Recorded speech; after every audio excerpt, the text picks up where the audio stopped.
before I say what I want to say, like, I'm not even trying to come on no victim thing. I'm not trying to make people feel sorry for me. I'm not trying to make people understand me. I completely understand that people have different perspectives, but we're gonna get into that in this video. A topic like this, the reason why I'm so defensive is because as I mentioned on nearly every single episode, not long ago, I came out to social media.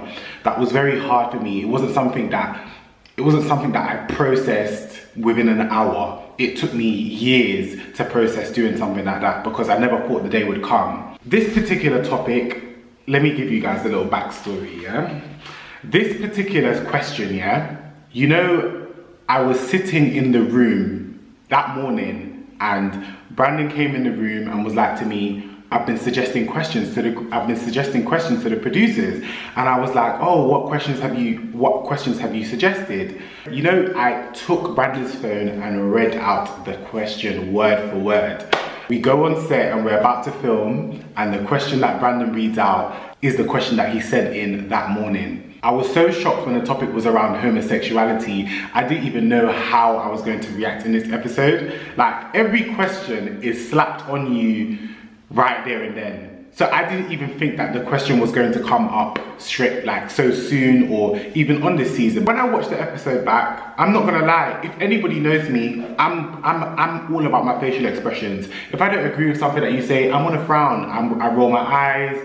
Initially, I would rather not speak. We have had conversations prior to filming. We have had outrageous conversations. People have delved into their personal life. People have expressed things that they've done. So when it came to this topic, I was thinking, I actually thought to myself, people would be a bit more open-minded, but to me, it just seems like when it comes onto the topic of homosexuality, it's just unacceptable, but you can do everything else. That's how I was looking at it. But I guess is where the line is drawn. One thing I can say about social media, yeah, is I don't ever expect people to be on the side of LGBTQIA. The reason why I say that is because whenever it is to do with being an open, when it is to do with being hyper feminine, camp, when it is to do with a man not necessarily being dominant or the typical stereotype of a man, it's spoken down upon, it's not rated, it's not respected. The comments that come with that is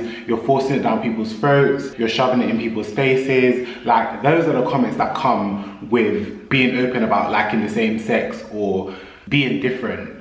I've said this for a very long time. I've said, I'm happy being different. I'm happy not being like everybody else. I'm happy not following the crowd. Like, I'm okay with that. Now, if you lot watch my coming out video, I've told you guys my personal first-hand experience of what it is like to be shunned away from your family, to be rejected and neglected by my dad. Like, I've told you guys that. There's people on Backchat that don't know who I am. They're not going to understand why I'm reacting the way I am, but some of us have come from a background where what he is saying is so damaging. Do you get what I mean? Because you saying it, the way he's saying it with his chest makes it come across like that behavior or mentality is normal. And I'm sorry, I can't sit here and say that that behavior is normal. If you watch the episode, as I said already, I barely talk in the beginning. For the first couple minutes, I don't speak. All my emotions are within my expressions. When the word deceit came up, the reason why I said I don't fuck with the word deceit is because as much as the definition of deceit is lying, you could call it what you want, but it's just like nobody's going to use the word deceit on their child. They just don't. You don't. The way deceit sounds to me, it just sounds harsher than what it is. And if you're talking to a teenager, it can be taken in a different way. When Eman started speaking, he highlighted a point and said he doesn't believe, but he will accept his child. The reason why I disagree with that statement is because when you say you accept something, it means that to me, when you say you accept something, it means that you invite yourself into every and anything that your child is doing. I say that from personal experience. Now, there have been individuals in my life that have sat around and said, oh my God, I love you regardless. Like, I'll always want to be included in your life. But when I look at their actions is a different situation. Do you understand? So saying that you accept something means that you show up and you show out regardless. It means that you include yourself in all conversations, not specific conversations or what is comfortable for you. If your child comes to you about their partner, relationship advice, but you've already said you don't believe in it, so how can you then give advice? Like, do you not understand what I'm saying? How can you then give advice, or how could you then say you accept it if you don't believe in it? How can you then give advice on it? How can you then include yourself in what the child might be going through? Do you understand? The reason why I was shocked at the wedding topic was because I personally feel like you should have that one exception from your kids and just be present. You might not fuck with as a whole, but I personally feel like if you fuck with your kids, you will show up. I've never once disputed that it is okay for him not to believe or not to agree with her. That is totally fine. I personally feel like if you're going to say you accept something in regards to your child, because we're not talking about friends, we're not talking about somebody down the street, if we're talking in the bubble of children or your relatives, I personally feel like if you say you accept it, it means that you're present. I know I shouldn't read the comments, but I've read some of the comments and people are saying that we're bullying him, we're cowering down on him, and like it's almost like an attack. Now, what I don't understand is when a straight, hyper-masculine male is on an episode and is demanding his dominance and standing in his masculinity, it is seen as powerful, it is seen as respectable, it is seen, you commend him for that. But as soon as a gay person or feminine person decides to be dominant and stand up for themselves, it's forcing. Like how, like I would love for you guys to comment down below and tell me what you guys think. Now don't get me wrong, one thing I love about my subscribers is you guys tell me where I fuck up, and I know where I fuck up.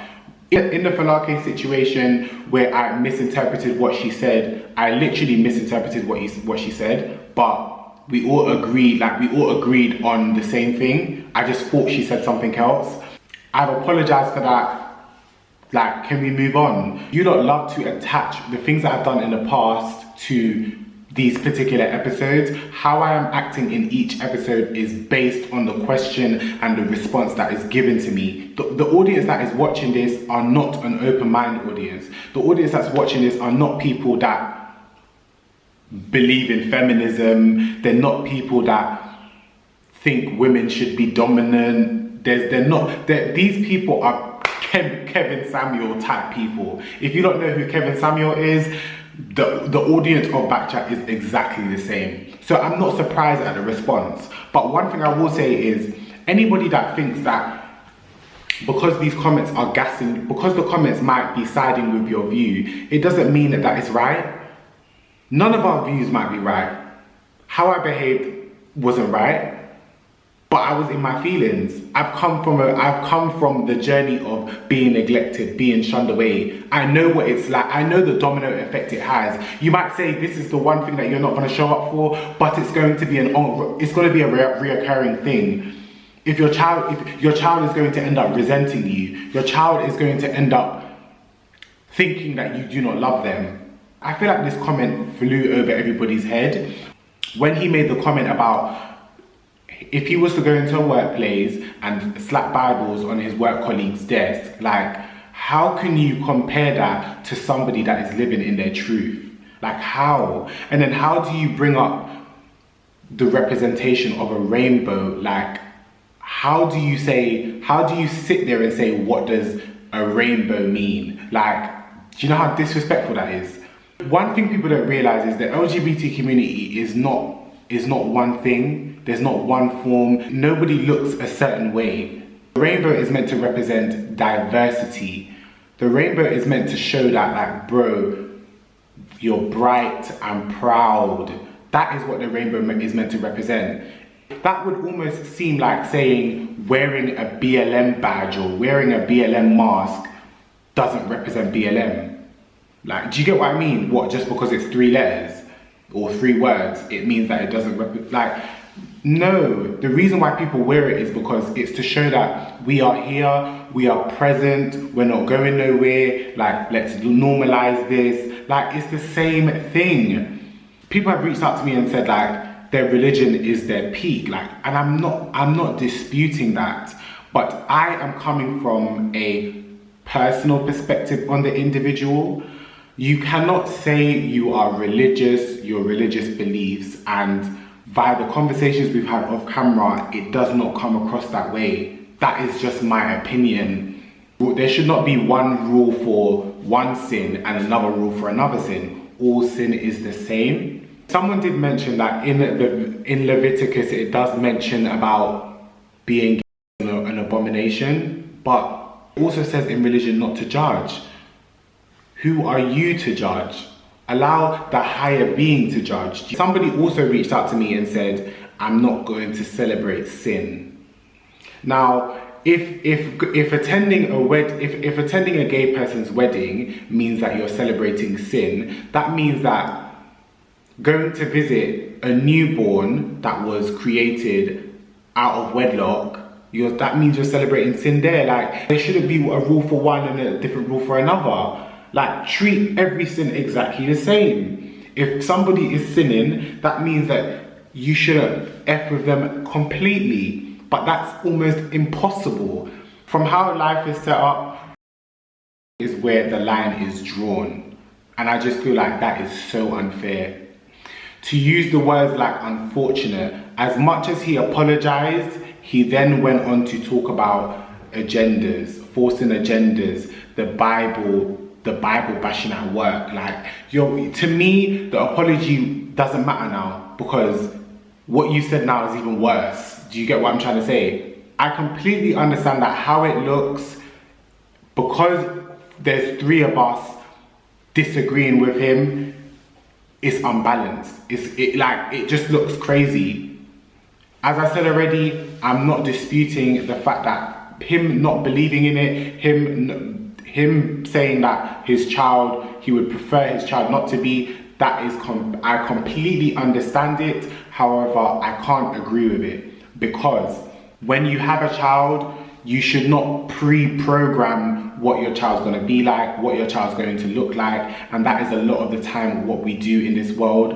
We shouldn't live thinking that, okay, this is how I want this to be, this is how I want this to be. Sometimes I feel like it doesn't even matter what I say. Once I open my mouth, like, people are talking about my appearance, they're talking about my mannerisms, they're being bare disrespectful, and it's just like, why can we not have a debate and actually talk about the subject? Why are you talking about my looks and how my hair is and what I'm wearing? I've actually deeped as well that a lot of people may not want to admit this, but if I was hyper feminine, I may not even have the amount of support that I have now. If I was overly feminine, a lot of you lot would most probably think, God, there's just another gay guy that's forcing it, blah, blah, blah. And that's sad. It shouldn't be because I'm not as feminine as the stereotype that you accept me. No, it doesn't matter how I am. Accept me in all forms. Me wearing a crop top was to show that, look, like, it doesn't matter if I'm in a crop top. It doesn't matter what I'm wearing. Just take me as I am. It doesn't mean I'm forcing anything. Social media is a dark place. This episode has hit me like, it's hit me like I can't even imagine. I'm not looking for sympathy. I'm not looking for, you don't need to understand, I come from a background of homophobia. I come from people that have the view that being gay is not okay. Like, this is not new to me. Do you not get what I mean? This is not new to me, so I'm not gonna sit and cry and whatever. However, I just wish people would understand that, bro, if you are my blood, I would hope that you have my back before a stranger has my back. Do you get what I mean? Like, when I did my coming out video, it took strangers to have my back and big me up for some individuals to then be like, raw, like, he's actually getting a good response, and like, that is not how it should be. Family to me comes first. If you as my family member can't have my back and mentally support me regardless, then the love is conditional. It's not unconditional. Unconditional love is being a support system no matter what, being present no matter what. And maybe because I'm not religious, that's why I don't think that way. But people tend to always bring up religion when it comes to homosexuality. But whenever it's just casual sex, whenever it's a crime, whenever it's anything like that, religion is not the first thing that is brought up. But I want you guys to comment down below and tell me what you guys think. I hope I explained my perspective better. As I said already, when I do get in debates and I don't like what somebody is saying, I can get very defensive. I can get in my feelings. This episode was very personal to me. If you haven't watched my coming out video, then you may want to watch it, because then you would understand. That was all for this video, guys. One love.